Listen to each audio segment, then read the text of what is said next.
Anda di hari ini. Senang sekali saya Cynthia Delima dan Berita Papua hari ini. Kami dapat kembali menjumpai Anda dengan sejumlah informasi penting dan menarik yang akan kami hadirkan untuk Anda. Dan berikut kami hadirkan 3 di antaranya.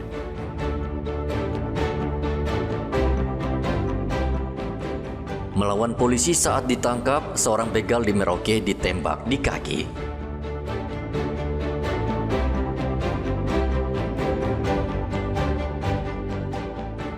Jatuh saat memasang bendera, seorang ABK hilang di perairan Arafuru.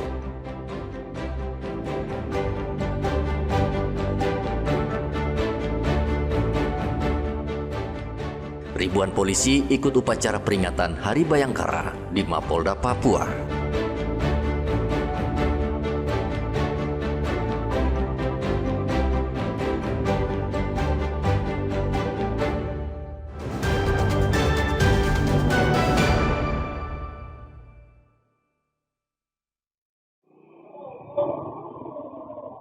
Kurang dari 12 jam, polisi berhasil menangkap begal di Jalan Aliarkan, Kabupaten Merauke, Papua Selatan.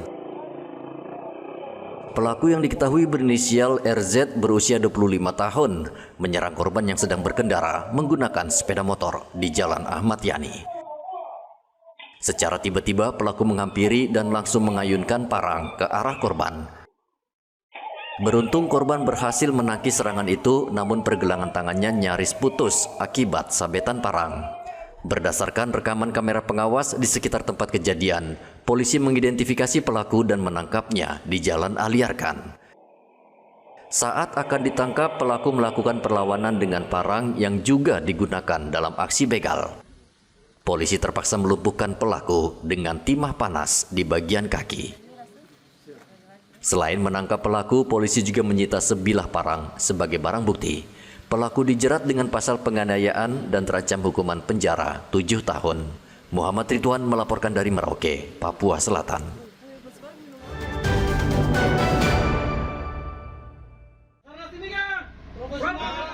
Tim SAR Mimika Papua Tengah saat ini masih mencari Dimas Wahyu, anak buah KM Mulia Kencana. Dimas hilang di perairan Arafura setelah terjatuh dari atas kapal. Dimas saat itu sedang memasang bendera, namun tiba-tiba saja terpleset dan tenggelam. Nahkoda kapal langsung menghubungi tim SAR dan mencari korban. Dapat kami sampaikan jarak dari Pelabuhan Pemako menuju ke LKK itu kurang lebih 120 nautical mile. Pada hari pertama sudah kita lakukan pencarian dengan menggunakan RB 217 sampai 2 hari. Kita lakukan pencarian dengan hasil nihil di pagi hari. Kemudian di hari ketiga ini kita melaksanakan pencarian dengan mempergunakan RBB, jaraknya sama dengan yang kita tentukan. Wilayah kita perluas. Di hari ini kita masih mencanakan di posisi koordinat ini sesuai dengan satu area juga. Laporan dari OSC yang ada di lapangan sampai saat ini masih nihil. Pencarian korban akan diperluas jika masih belum membuahkan hasil. Tim SAR mengimbau seluruh pemilik kapal memperhatikan kewaspadaan saat berlayar. Dari Mimika Papua Tengah, Igobat Momolin melaporkan.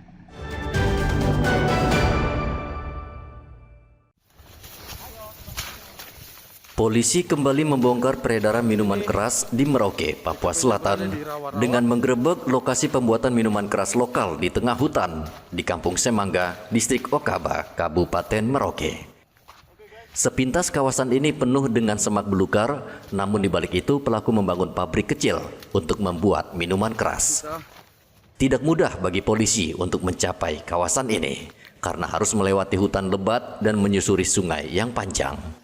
Dari kota sekitar setengah jam perjalanan, polisi menemukan peralatan untuk membuat minuman keras antara lain kompor, dandang, pipa, dan ratusan liter minuman keras yang siap dijual. Satuan Reserse Narkoba berhasil mengungkapkan tempat pembuatan minuman keras miras di seputaran daerah Buting dan kami sudah memusnahkan barang buktinya. Polisi langsung meratakan tempat pembuatan minuman keras dan menyita seluruh peralatan. Namun polisi gagal menangkap pemilik dan pembuat minuman keras karena mereka diduga sudah mengetahui rencana polisi menggerebek tempat ini. Muhammad Ridwan melaporkan dari Merauke, Papua Selatan.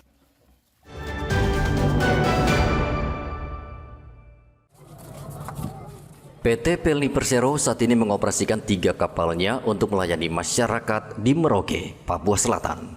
Masyarakat sangat membutuhkan transportasi kapal laut karena infrastruktur jalan di kawasan ini masih sangat minim dan menempuh perjalanan darat akan memakan waktu lama. Namun sayangnya masih banyak warga yang tidak membeli tiket kapal alias menjadi penumpang gelap. Tindakan ini tentu merugikan PT Pelni Persero. Menurut Kepala Cabang Pelni Merauke Asegaf, umumnya penumpang gelap ini menaiki kapal dengan pelayaran jarak dekat dengan tujuan Asmat dan Mimika. Ya, kita tetap mensosialisasikan kepada masyarakat ya, juga meminta dukungan bantuan dari stakeholder setempat untuk menyisir calon-calon penumpang yang tidak memiliki tiket. Memang kultur di Papua ini nih kita belum ada pengetatan. Space code-nya itu khusus di Merauke sendiri belum jalan. International Force Security-nya itu belum jalan di wilayah Papua, khususnya di Merauke saya lihat memang belum jalan. Masih banyak masyarakat yang tidak bertiket itu bisa masuk sampai ke front terdepan. Tidak mudah menindak para penumpang yang tidak membeli tiket ini karena keterbatasan jumlah kru kapal. Untuk itu, Pelni akhirnya menggandeng pihak keamanan agar bisa menangkap para penumpang gelap tersebut. Muhammad Ridwan melaporkan dari Merauke, Papua Selatan.